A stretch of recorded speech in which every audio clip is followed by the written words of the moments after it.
Welcome to the Emissaries of the Gospel podcast. My name is Jeremy Brown, and I'm your host. And if you haven't already, please make sure you subscribe to the channel and click the bell icon for notifications. It really helps the channel and helps this ministry. So today we're going to go into part 3 of our beautiful clickbaity series. The clickbaity title, Do Women Only Belong in the Kitchen? And today we're going to talk about the Proverbs 31 woman.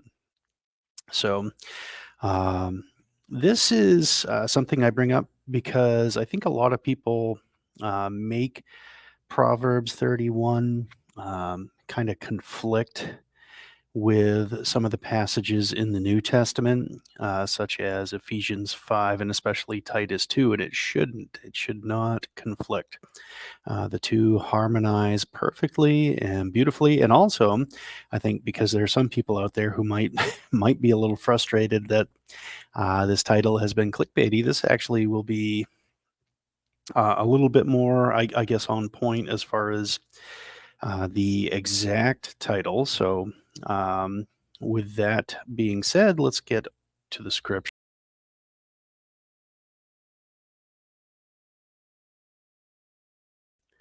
Sorry about the little glitch that we had there in the audio. But I wanted to get into Proverbs 31. It says, An excellent wife who can find? She is far more precious than jewels. Right? So, um, in the beginning of Genesis, when male and female are being created, Adam and woman, or Adam and Eve, um, God says it's not good for man to be alone, right? And then, of course, the woman, the way he created her, she's never been alone.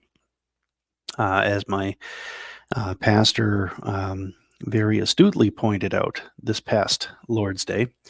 And right here it's saying, an excellent wife who can find? She's far more precious than jewels. So it's not good for man to be alone, but it may be a challenge for him to find an excellent wife, right? There's many women that can be his wife, but who will be an excellent wife?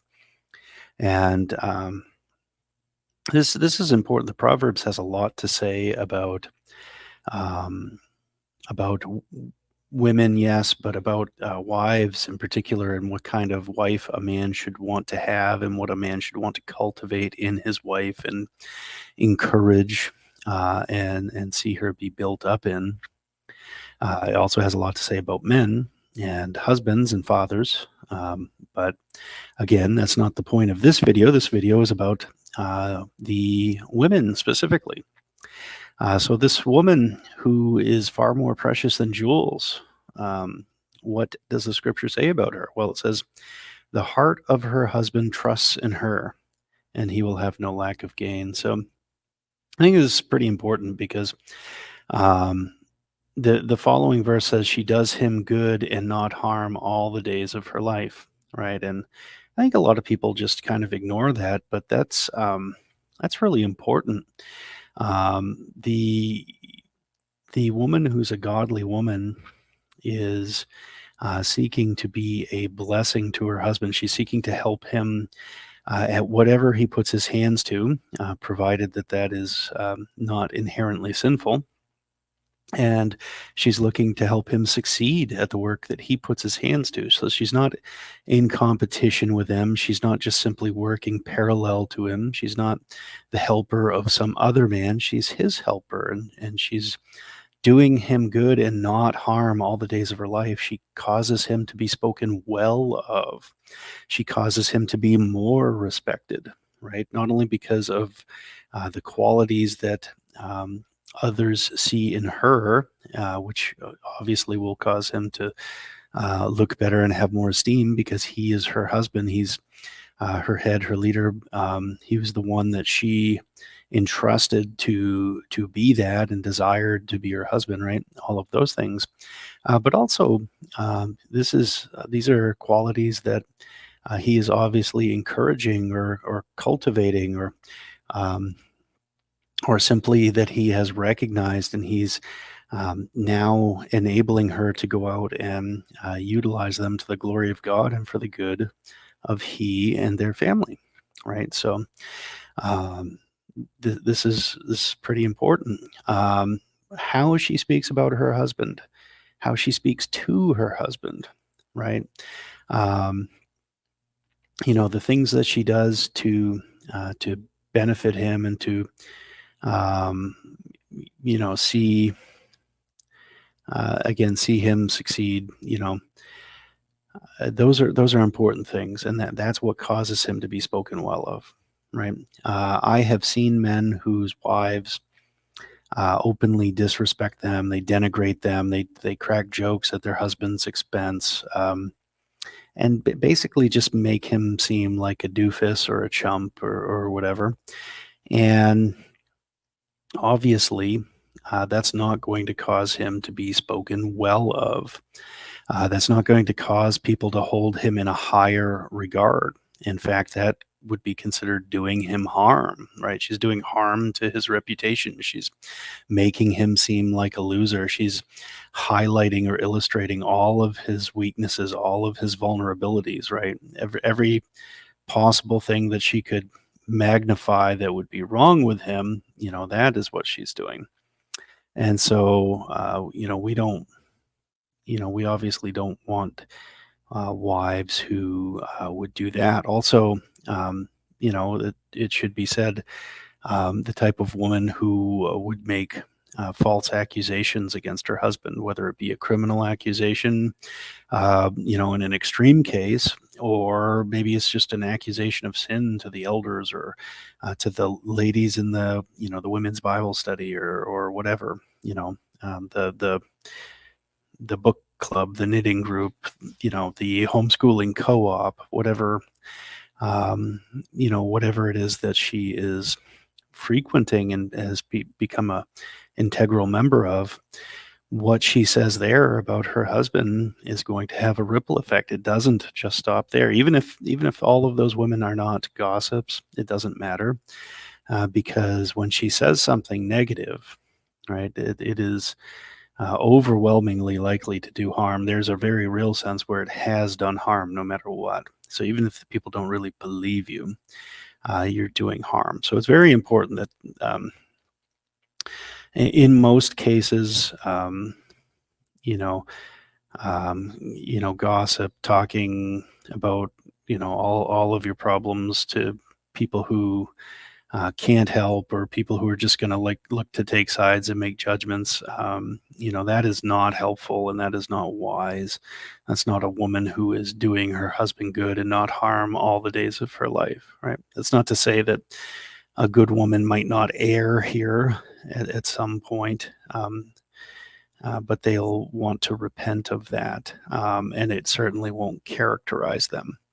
A woman who's characterized by this, you see, she may have had, multiple boyfriends that always, had some kind of horrible thing to say about them. Maybe she had multiple husbands, or the husband that she does have. Maybe she's been faithful and has one husband, but she tears him down daily. She speaks of him as though, his worth is essentially zero. She speaks of him as though he does nothing and hasn't benefited her all of the days of her life, right? Or that she just holds him in contempt. Um, this is not a good woman, right? This is the type of woman that sisters should be confronting, correcting, and yes, even rebuking, right? It's not an action or an attitude to be tolerated. So I think that's really important. Like, this is a critical function of the Proverbs 31 woman. The heart of her husband trusts in her. He implicitly trusts her. He trusts her with his life. He trusts her with his children. He trusts her with his business. He trusts her with his home. He trusts her with his resources. He trusts her with his family name and family reputation, right? That his father and grandfather and great grandfather have labored to pour meaning into, and pour a sound reputation into. He trusts her with the spiritual well-being and the hospitality and so forth that flows and emanates from the household. There's so many things that he trusts her with that are so incredibly important. And so this is a woman that needs to be of high moral character, and not a type of woman who is beholden to her emotions, or who is easily angered, or is resentful. Not a woman who is holding on to some past grudge, whether it be against him or her father or some other man. Right. This needs to be a woman who is her heart is set on deliberately doing him good and not harm all the days of her life. A woman who goes out of her way to make sure that she is trustworthy and remains that way. The scripture says she seeks wool and flax and works with willing hands, right? Um, her husband, her father, her children, her mother, her pastor, nobody needs to ask her to work. She has initiative, and she knows what needs to be done. And so she seeks what she needs to get the work done, right? She works willingly. You could even say eagerly. She's like the ships of the merchant. She brings her food from afar. She rises while it is yet night and provides food for her household and portions for her maidens, right? So the big takeaway here is that she's obviously an industrious woman. We already see this, but she's not waiting until the last minute. She's not the last one up. It's not her kids and her servants and the others of the house, her husband, everyone else is up before her, and they're all waiting for food, or they all have to tend to themselves. It's possible that as children grow older, obviously she's going to be teaching them, especially the young women, how to do some things for themselves. But that doesn't mean that that she makes it her practice to have them provide their own food. No, she's going and making sure that they have food, that they have something that is good and something that is nutritious, something that has sustenance, something that will fill them and give them energy throughout the day and what they need. That she's going to make sure that they have that. And it's obviously her children, obviously her husband. Actually, her husband would come before her children, with the exception of possibly if he told her otherwise. Right, but yeah, ideally, right, she's making enough in one meal, so it doesn't really matter, right? She makes sure her husband and her kids have food. Her husband, if he has to work away from the home, he's going to have a lunch or something to snack on or whatnot. So that saves the family money. That helps her husband. That's a blessing to him. That saves him time, right? And in many cases, it's better than anything he's gonna put together for himself, right?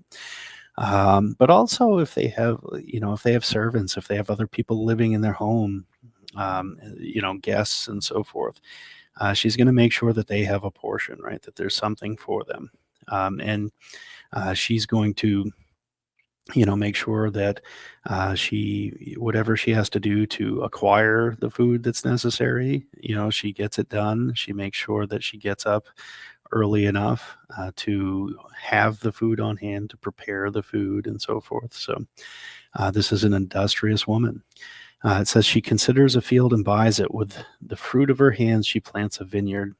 She dresses herself with strength and makes her arms strong. She perceives that her merchandise is profitable. Okay.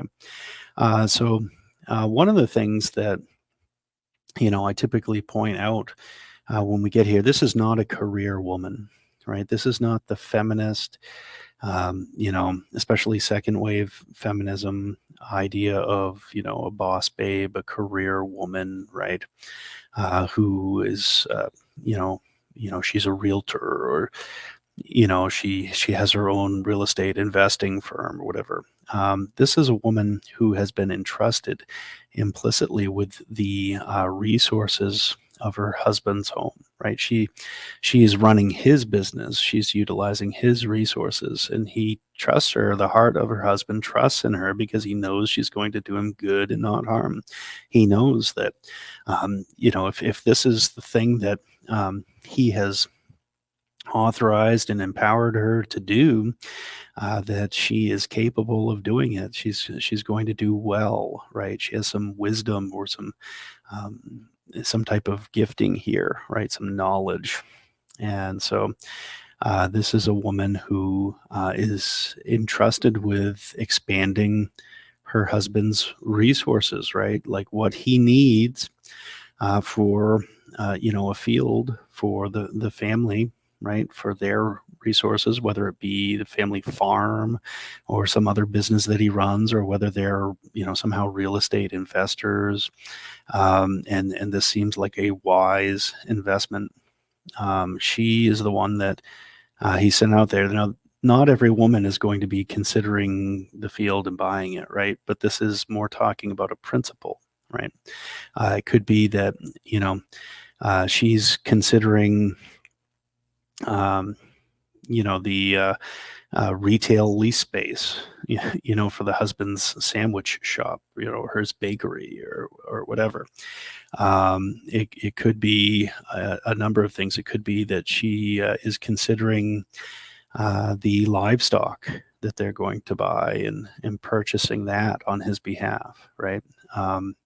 So, the idea here is that there are things that she is trustworthy in, and her husband trusts her implicitly with his resources, and she is doing this for the benefit of his household, right? For their family, for their children, and so forth. Um, it says she perceives that her merchandise is profitable, right? So, and her lamp does not go out at night. So, this is a woman that, if he has her helping with whatever family enterprise there is, and it may be something that she basically runs herself, right? Um, maybe maybe he's a lumberjack or a carpenter, or an iron worker, or a farmer, right? And she might bake breads and cookies, right? She might mend dresses and make, new clothing, right? This could be a woman who she is gifted with herbal medicine, right? She may grow flowers. There could be 1,000 different things that she does, right? She could be teaching. She could be teaching English to um, you know, children who come from other countries, right? She might be doing um, some type of work for the church. She might do some transcription or something. Like I said, there's 1,000 different things that she could be doing, but what it is that she does. She does it and it's profitable, right? And she works hard at it. And by working hard, she's diligent and she's willing to put in the hours. Her lamp does not go out at night, right? Doesn't mean that a worthwhile wife stays up all night and all day, right? But what it does mean is, um, she doesn't need to go to bed by 6 p.m. and wake up at noon, right? she's, she's not addicted to sleep.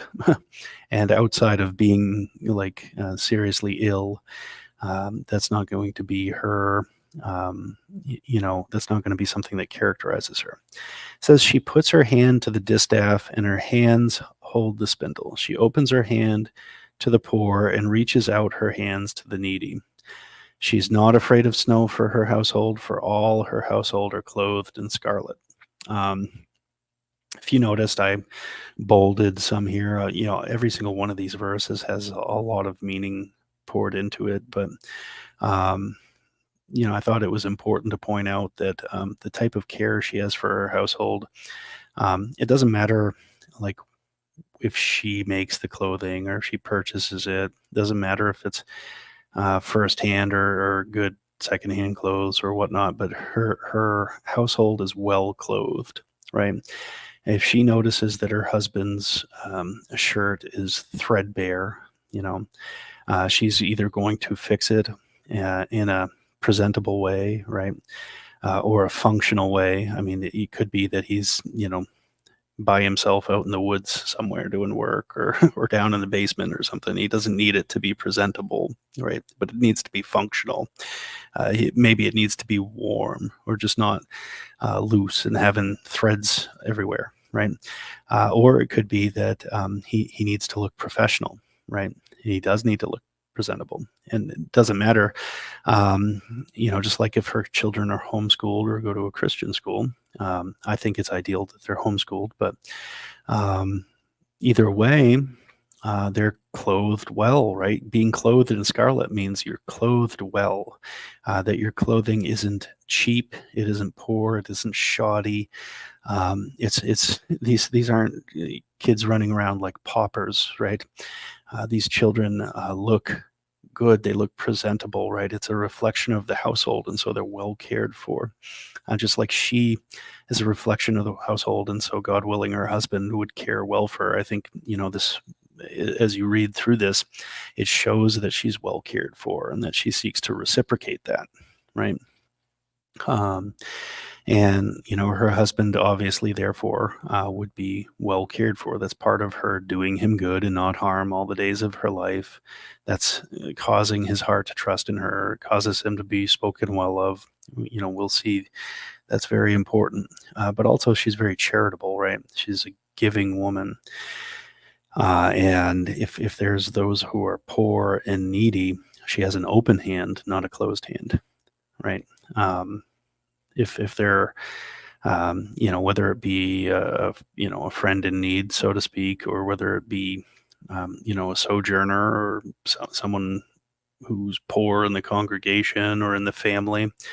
um, she may have to run that by her husband, but her general um, her general method of operating is going to be that she has compassion and shows generosity. Right? She's not closed-handed. She's not looking for an excuse to deny a request or to refuse help, but she's looking for an excuse to give it. Right? So let's move on from there. Um, this starting in verse 22, going through the end of the chapter.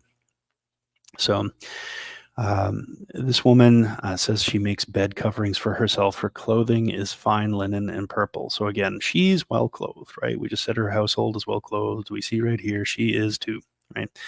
And even their beds are going to be warm and comfortable, right? So again, this is a woman who makes sure that things like food and clothing are things that her family does not go without. Like, that's her top priority, right? This isn't a boss babe. This isn't a woman going out and trying to be CEO. She's not, uh, you know, working for, some other boss. Like, her primary focus and her primary purpose is not to expand some other man's ministry or some other man's career or some other man's business, but it's for her husband and their household, right? It says her husband is known in the gates when he sits among the elders of the land. So this is kind of what I was hinting at earlier, right? This is a woman who, um, because because of her virtue, presumably the help that she gives him, the manner in which she causes him to be spoken well of, right? She has contributed to him being known in the gates, right? Why would it be included here if she didn't, at least in some way, shape, or form, contribute to that, right? There's a certain character of this woman and her husband, and certain qualities to them. And so this is a man that is seen as being a leader. He's seen as being wise and spiritually mature. And so he sits among the elders of the land, right? This is a man that he's a community leader. He's a church leader, right? He's not, um, it's not that men need to seek to be well known. It's that, um, they're not obscure, right? Because these are men who are masters of their crafts. These are men who have, like I said, developed a lot of wisdom. They've gone out and been productive. Their households are run well, and so obviously others look to them for leadership and guidance. They look to them for wisdom. They look to them for justice. And continuing to move on in the passage, she makes linen garments and sells them. She delivers sashes to the merchant, right? So, again, I think obviously it's not so much the specific thing that she's making. It's saying that she's involved in the family's commerce, right? She's involved in the production and distribution of it, right? She has her part to play and she does it. Um, and she's profitable for her family. Strength and dignity are her clothing, and she laughs at the time to come. She opens her mouth with wisdom, and the teaching of kindness is on her tongue. So if you look at Titus 2, right, one of the things that older women are to teach younger women is to be kind, right? And obviously, that's towards their husband and children. They're teaching them to love their husband and children's, and to submit to their husbands and manage their household well, right? So this is a woman that when she opens her mouth to speak, there's wisdom on her tongue and kindness on her tongue. And this is a kindness that she is going to be teaching, presumably to her children, obviously, but also to the other younger women in the community, in the family, in the congregation. Um, she looks well to the ways of her household and does not eat the bread of idleness. Right. So not only is her family well taken care of, but this is a woman that she's very active. Right. She's not looking to. She may have others help her. She may have vendors and servants and so forth. Right. But she's not looking to outsource everything. Right. Like she's probably going to be cooking the meals for her husband and kids. Right. She may buy clothing there, but she might do things to keep them in good condition, right? Maybe she's the one that washes the clothing, or she's the one that mends it, um, or somebody else might do that, but she's making sure the household is clean. She's again making sure that her husband's business succeeds, that the property is productive, right? So she has her part to play, and she's definitely not idle. She's not lazy, right? This is a woman who um, her fingers are at work, and so is her mind, right? Her children rise up and call her blessed. Her husband also, and he praises her. Many women have done excellently, but you surpass them all. So the reason why the children rise up and call her blessed is because the husband does, right? So all of the things that we were saying, that she does good to her husband and not harm all the days of her life. His heart trusts in her. She causes him to be spoken well of. He's known at the gates. And this is, in addition to the care that she gives him and the help in his success, right? So these types of qualities causes him to praise her, right? It's hard work, yes, but it's these qualities and it's the kindness that's on her tongue and the wisdom, presumably that she's a joyful, cheerful woman, right? A kind, generous woman. And so her husband is going to praise these qualities and make sure that not only is she encouraged in this, right? He's encouraging all of these things and trying to cultivate them and praise them. And he wants the kids to see it, right? Because he wants the kids to take note. Hey, this is what you should do. This is what a godly woman does. Learn from that, right? Daughters, be this type of woman. Be like your mother. Sons, this is the type of woman that you should want to marry, right? This is the type of woman that you want to have raise your children. This is the type of woman that you want to help you succeed at the work that you put your hands to. And so he trains them to rise up and call her blessed because he rises up and calls her blessed. And not only does he do that, but he goes and tells her that she surpasses all of the other women, that there may be many women who have done excellently, but you, my dear, you surpass them all, right? So he is letting her know she is a jewel in his sight. Remember at the very beginning, she's more precious than jewels, right? This woman has tremendous value, and her husband lets her know it, that she is like a fine diamond to him. She is like gold in his hands. She's like a ruby. She's like an emerald. She's of tremendous value, right? Um, there's an element here that he cherishes, and he's grateful for this. That this is something that he finds to be a blessing from the Lord, and he has to let her know it, right?